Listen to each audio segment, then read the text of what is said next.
ሰላም እንዴት ናችሁ? በያላችሁበት ሁሉ ነገር ሰላም ነው። አሽወይና አሽል እንዲወላችሁ እሞኝላችሁ አለ ቤሶች ውስጥ ጎንዶሎ ወዳች ላይክ እና ሼር እያደረጋችሁ ሐሳቦቻችን ለብዙዎች አካፍሉ። ለዚህም ኮልቪ አመሰግናችኋለሁ።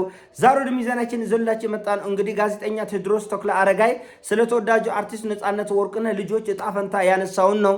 እንግዲህ በጣም አስቸኳይም አሳሳቢም ጽሁፍ ነው። ይሄ ጽሁፍ ጋዜጠኛ ቴዎድሮስ ተክለአረጋይ በአጠቃላይ ሐሳቡ ሲጠቆልል ያለው ምንድነው? የተወዳጁ አርቲስት ነጻነት ወርቅነህ ገንዘብ በብድር መልክም ይሁን አብሮ በመስራትም ይሁን ያለባችሁ የሱ ዕዳ የሱ ገንዘብ ያለባችሁ ተቋማት፣ የቴሌቪዥን ጣቢያዎች፣ የሬዲዮ ጣቢያዎች፣ ድርጅቶች እንደዚሁም አብራችሁ በጋራ አካውንቱ ገንዘብ ስትሰሩ የነበረው ወዳጆቹ በሙሉ እባካችሁን እሱን ለሚመስሉ እሱን ለሚያክሉ ለልጆቹ አደራውን እንወጣና ገንዘቡን እንስጥ እባካችሁን ብላል። በአጠቃላይ የመልእክቱ የጽሁፉ ሐሳብ ሲጠቃለል ገንዘቡ ያለባቸው የነጻነት ወርቅነህ ገንዘብ ያለባቸው ሰዎች ገንዘቡን ለቤተሰቡ መልሱ ነው። አራት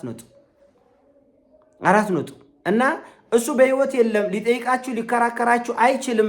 ስለ ፍቅርና ስለ ህሊና ዳኝነት ሲባል ጋዜጠኛ ቴዎድሮስ ተክለአረጋይ እንደተናገረው ከሆነ ከአንዳንድ ጉዳዮች ጋር ከገቢዎች ጋር በተገናኘ የተወዳጁ አርቲስት ነጻነት ወርቅነህ የባንክ አካውንት ተዘግቶ ወይም ደግሞ ለጊዜው ታግዶ በነበረ ሰዓት በጓደኞቹ በወዳጆቹ በስራ አጋሮቹ አካውንት ይጠቀም ነበር እና ወደ እነሱ አካውንት ይገባል፣ ከነሱ ነው እሱ የሚጠቀም የነበረው።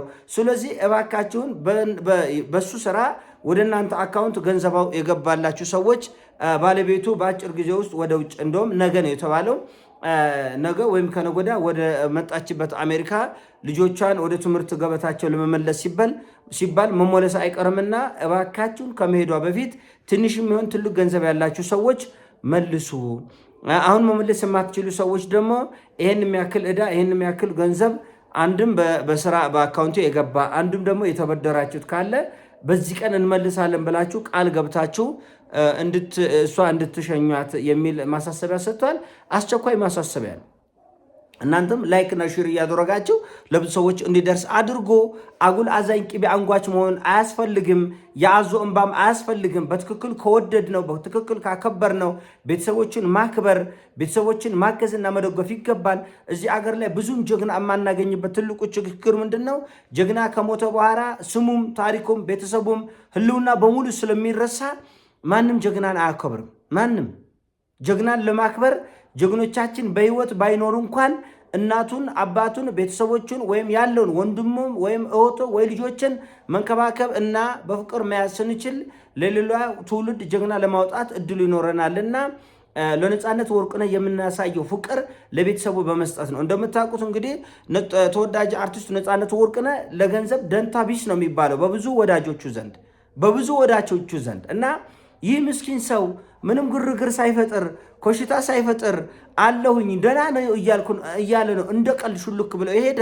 ስለዚህ ይሄን ምስኪን ሰው ይሄ የዋህ ሰው በየዋህነት የተበደራችሁም ከሱ ገንዘብ የወሰዳችሁም ካላችሁ የተበደራችሁም ካላችሁ ተቋማት፣ የቴሌቪዥን ጣቢያዎች፣ ሬዲዮዎች ምን ያክል ገንዘብ እናንተ ጋር እንዳለ ታውቃላችሁ። እሱ በህይወት ስለሌለ መከራከር አሁን አይቻልም እና ሰውየው ደግሞ የወረቀት ሰው አይደለም። ምናልባት ብዙ ጉዳዮች በውል አልተያዙም ነው የተባለ።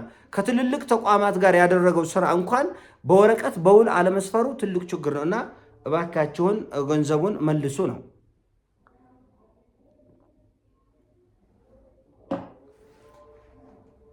ይሄ ጉዳይ ሲነሳ ትዝ ያለችኝ ቀነኒ አዱኛ ነች። ሞዴል ቀነኒ አዱኛም በህይወቱ እያለች ከህይወቷ ከማለፋ በፊት 300 ምናምን ሺህ ተከታይ ነበራት። 300 ምናምን ሺህ ተከታይ። ከዛ ህይወቷ ካለፈ በኋላ በጥቂት ቀናት 100 ሺህ ተከታይ ያገኘች። 400 ምናምን ሺህ ገባ። እንደገና 500 ና እንደገና 600 አሁን ከ700 ሺህ በላይ ተከታይ አላት። በህይወት እያለች ያላፈረችውን ተከታይ ካለፈች በኋላ አገኘች። ምን ማለት እንደሆነ ትርጉሙ አይገባኝም።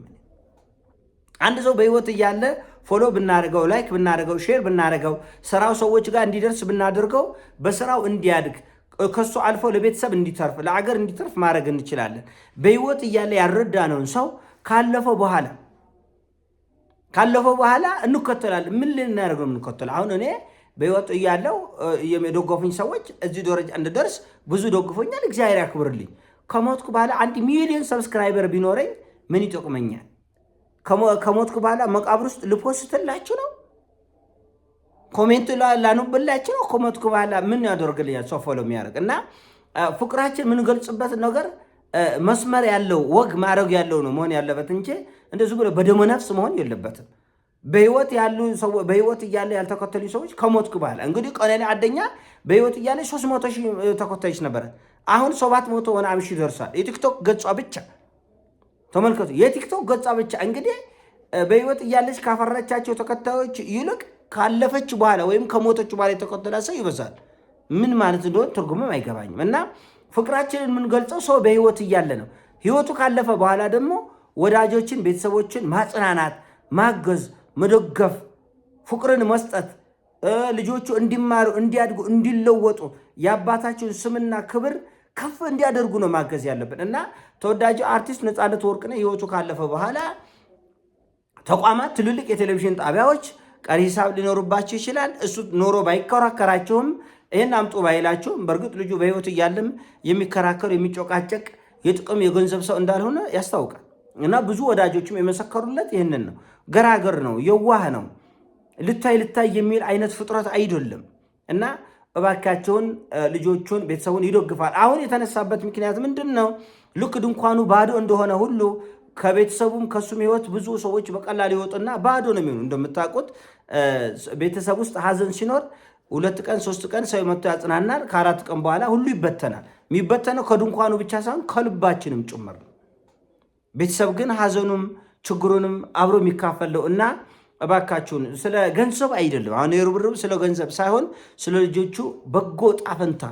ይሄ ልጅ ባለፈ ሰይፉ ፋንታሁን ይረዳው 1 ሚሊዮን ብር ረድቶታል ሲባል ብዙ ሰዎች ተንጫጭተዋል። ብዙ ሰዎች እኔ ግን በትክክልም ያንን ተቀብያል። ሰይፉን ሊረዳው እንደሚችል ምክንያቱም እንደ ነፃነት ወርቅነህ አይነት ያለ ገራገርና ደግ ሰው ገንዘብ ሲሰበስብ ነው እንጂ ሲከምር አታየውም። ለምን? እጁ ወንፊት ነው፣ ለሁሉ ይሰጣል። ይዞ የወጣውን ይዞ አይመለስም። እንደገና ልጆች አሜሪካ ድረስ ያሉ ናቸው፣ አሜሪካ ነው ያሉት። ስለዚህ የአባትነት ድርሻው የኢትዮጵያን ገንዘብ በዶላር ቀይሮ ልጆቹ ጥሩ ትምህርት ጥሩ እውቀት እንዲያገኙ የደከመ በቅንነት የለፋ ስለሆነ ገንዘብ አይቀመጥም። በተለይ ደግ እጆች፣ ሩሩህ ልቦናና ህሊና ላለው ሰው ገንዘብ በአሁኑ ሰዓት ከባድ ነው እና የሆነ ሆኖ አሁን ትልቁ ጉዳይ የገንዘብ ጉዳይ አይደለም፣ የፍቅር ጉዳይ ነው፣ የክብር ጉዳይ ነው። ይህን ሰው የምንወድ የምናከብር ሰዎች፣ ግለሰቦችም፣ ወዳጆችም ተቋማትም ቢቻል በዚህ አስቸጋሪ ወቅት የምታደርጉት በጎ ነገር ሁሉ የድርጅታችሁን ስምና ክብር ከፍ የሚያደርግ ነው። ከፍ የሚያደርግ እና ከኢቢኤስ ቴሌቪዥን ጀምሮ ቤተሰቦችን ለማገዝ ለመደገፍ የምትሄዱበትን ርቀት ማየት እንፈልጋለን። ምክንያቱም ቀናት በሄዱ ቁጥር እየተተወ ነው የሚመጣው። እንኳንስ በሩቅ በሚዲያ የወደድነውን ሰው ቀርቶ የአጠገቡ ያለው ወንድምም ቢሆን እናትም ቢሆን አባትም ቢሆን ሰው ካለፈ በኋላ እየተረሳ እየተዘነጋ መምጣቱ ተፈጥሯዊ ነውና እሱን ስንረሳው ግን ቤተሰቦችንም ልጆችንም አብረን መርሳት አይገባንም። በተለይ ንጹህ ገንዘቡ አሁን እያወራን ያለ ነው። ንጹህ ገንዘቡ ያለባችሁ ሰዎች በቅንነት ለሚስቱና ለልጆቹ እንድትሰጡ ተብሏል። እኛም ይህን ነገር ደግመን ለመናገር እንፈልጋለን። ነገም ከነገ ወዲያ የምንሰራበት ጉዳይ ነው። በዚህ ሀሳብ ላይ የበለጠ ማንሸራሸር እንፈልጋለን። ለምን አንዳንድ ሰው ጨካኝ ነው፣ አንዳንድ አካላት ጨካኞች ናቸው። ጭካኔያቸውም ጊዜና ወቅት የሚገልጠው ነው እና ጭካኔ የተሞላበት ነገር የምታደርጉ ሰዎች ከድርጊታችሁ ተቆጥባችሁ በቅንነት የተጠራችሁትን ጥሪ በመቀበል በበጎ ምላሽ እንድትሰጡ ለማለት እንወዳለን። በእውነቱም የበለጠ ደጋግ ሰዎች የምንፈጥረው ደጋግ ሰዎች በወደቁ ጊዜ ባለፉ ጊዜ ለቤተሰቦቻቸው ደግ በመሆን ነው፣ ቅን በመሆን ነው፣ በማገዝ ነው፣ በመደጎፍ ነው እና እባካችሁ ፍቅራችሁ ክብራችሁም አይለን፣ ለቤተሰቦችም አይለያቸው ለማለት እወዳለሁ። ያለበለዚያ ነገርየው አጉል አዛኝ ቅቤ አንጓች የሚባለው ይሆናል እና የአዞ እንባ የውሸት እንባ ሳይሆን የቅንነት የፍቅር ነው መሆን ያለበት። እንኳን ያለባችሁን ቀርቶ የሌለባችሁን እንኳን ስለ ፍቅር ሲባል ቤተሰቦችን ማገዝ ቢቻል ጥሩ ነው። አሁን ያነሳንበት ምክንያት ይህ ጉዳይ ቀን በተሰጠው ቁጥር እየተረሳ እየተዘነጋ ቸል እየተባለ ስለሚሄድ ነው። ይሄን ሀሳብ ነው። ሀሳብ ሲሞቻችን ላይ አርጉ፣ ሼር አርጎ ወዳቻለሁ። በያላችሁበት መልካም ጊዜ እንዲሆንላቸው እሞኝላችኋለሁ። ፒስ